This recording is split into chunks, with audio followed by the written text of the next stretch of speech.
जय श्री राम दोस्तों, राधे राधे। मैं पुष्पोपाध्याय। जय श्री राम। राधे राधे। मैं सीमा पांडे।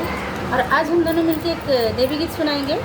देवी गीत आपको पसंद आएगा तो वीडियो को लाइक कीजिएगा, शेयर कीजिएगा, कमेंट में बताइए देवी गीत कैसा लगा। और हमारे चैनल एसपी भजन सागर को सब्सक्राइब करें।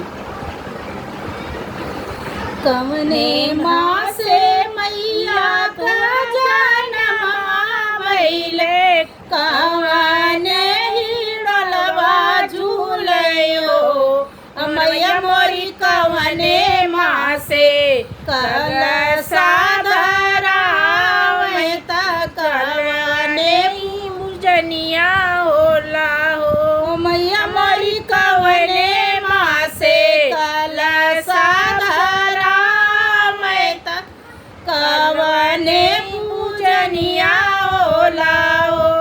मघ मास से मैया का भइले, फागुन में हिड़लवा झूले हो, मैया मोरी चैत माँ से कलशा धरावे, नवमिया पूजनिया होला हो, मैया मोरी चैत माँ से कलशा धरावे, नवमिया पूजनिया होला हो।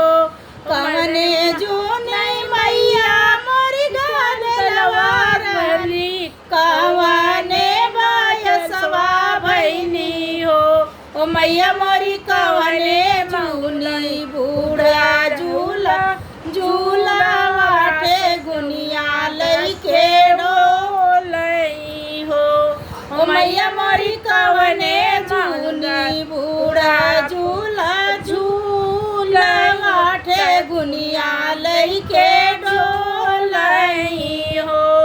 सवेरे जुनिया मैया मोरी गलवा रहली, दोपहर बायसवा भइली हो, मैया मोरी सजावा की बूढ़ा झूला झूला वाटे गुनिया लइके डोलई हो, मैया मोरी सजावा की बूढ़ा झूला झूला वाटे गुनिया लइके डोलई हो, मैया मोरी बोले लागी जय जयकार, गरीबिया देवी बूझ लेली हो, मैया मोरी बोले लागी जय जयकार, गरीबिया देवी बूझ लेली हो।